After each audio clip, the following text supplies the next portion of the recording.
The Future of Focal Therapy by Fernando Kim. We welcome the stage. And also while you're here, please don't forget to take a few mugs home with you.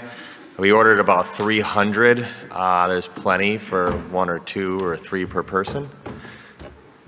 Did you get your mug? Yeah, I'll take a few for my secretaries, and that would be great.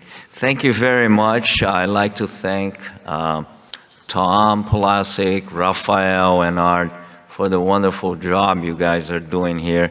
And, you know, I'm going to talk about the future. It's more about a story telling than, you know, hardcore data, but I'm going to try to summarize certain things that I learned after my retirement last year in terms of business and how to, you know, how to really proceed with some, those are my disclosures, but how to proceed with how do you scale certain businesses, or how do you see certain initiatives going forward. So in order to talk about the future, I have to talk a little bit about the past. In 2005 and 6, I started to be involved robustly with the AUA as the AUA host country liaison. They started a process to internationalize or bring more international members to the AUA, and I was the host country liaison until last year, especially with Brazil. And what I learned is it was very difficult at that time. There was no robotics. Laparoscopy was starting, and one of the other things that I learned when I went back to Denver from Baltimore was that the mayor at that time was Mayor Wellington Webb, a Democrat, African-American that had prostate cancer. We treated, and he had in his agenda to try to develop a methodology to really bring the African-Americans to have PSA screening. At that time, there was a PSA screening, and trying to develop a program that would screen more African Americans. And I was involved with the Black Church Initiative, 100 Black Men, all the fraternities and so on. And we found out that even that you offer a small, minimally invasive procedure like laparoscopic prostatectomies, they would not really like the aggressive treatment until I started to offer something with a needle, that was a cryoablation. And in order to expand more, I was very interested in trying to take the cryoablation in certain places of the globe, particularly Brazil, since robotics was at that time unreal and something very difficult to happen. So I was able to talk to the government. We took one of the Brazilian government, Brigadier Calheiros, was very important, pivotal for this relationship, and he bought, actually, Healthronics didn't send 2 machines at that time. We put it on the military airplane, and we just basically went to Brazil. And we did the initial therapy with the Brazilian group, and we were able to proceed with the cryoablation. But this was very tough because we had to have a platform for medical grade argon and helium gas, and it took a couple of years with Wyatt Martin's company to really develop the gas and have this this process, and it took several years until we were able to really, the machine was there, but the gases were not, and this was a very painful experience. The other thing is, when we talk about focal therapy, we got to understand how the world perceives this.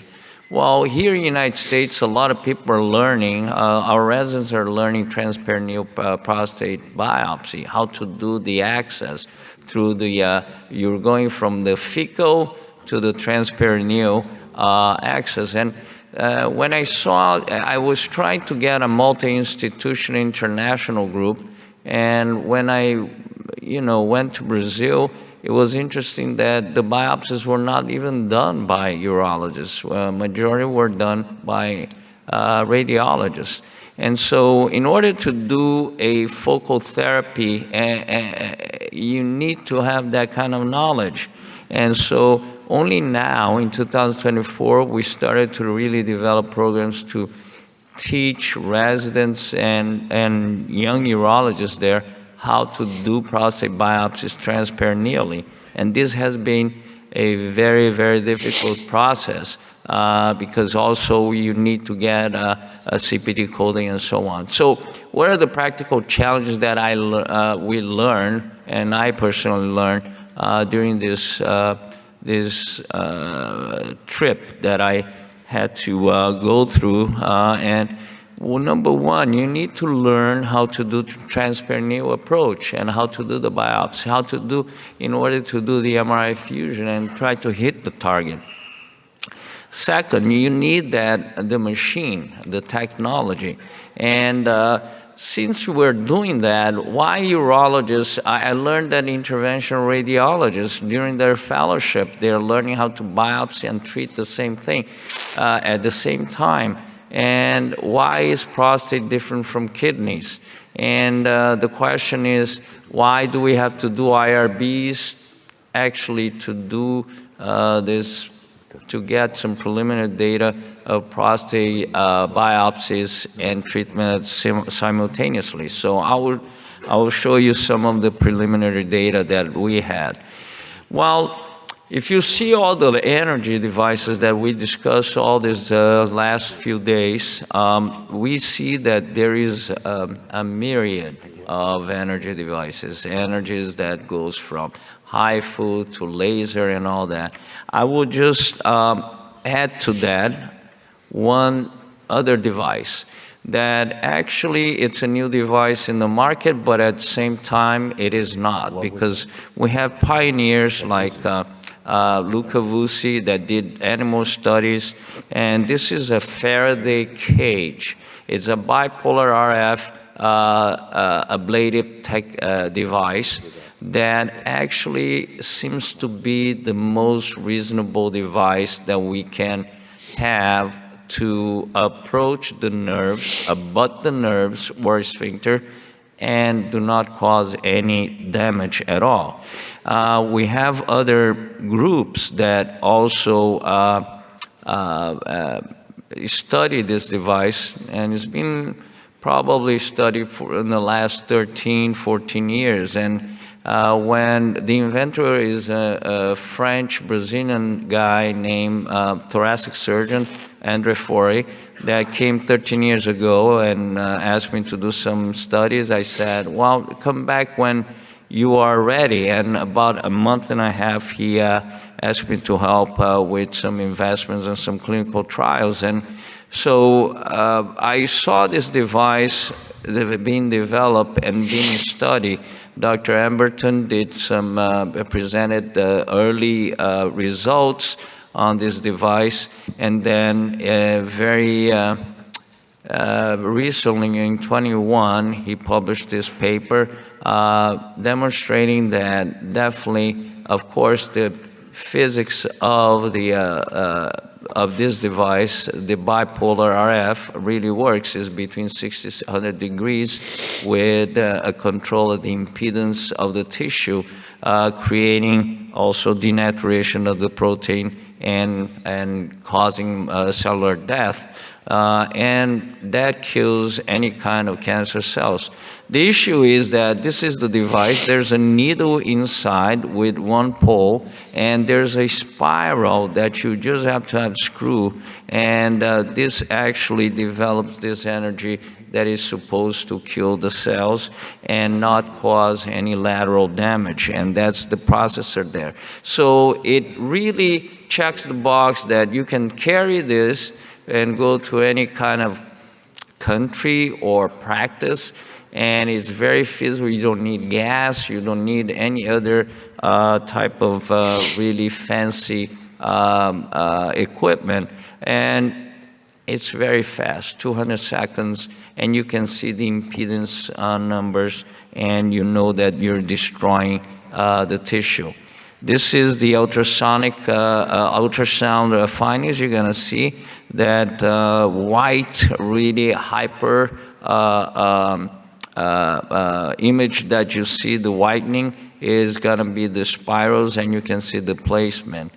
These are some studies, but I will show you what we have done when we just share with our community in the AOA News way that you can biopsy and treat the prostate cancer. And you can see that this actually abutting the nerves does not cause any injury. Lastly, in terms of artificial intelligence, is going to come more and more into our lives, of course. And when we did this study with deep learning in terms of pathology, we found out that it is very painful to really develop this kind of imaging. But at the same time, we can biopsy and treat. We'll be able, with frozen sections, maybe in a very near future, find out what kind of glycine or if there is any clinical relevance. So the final thoughts for me is that, number one, we have to spread the word about and technology and technique in terms of transperineal approach.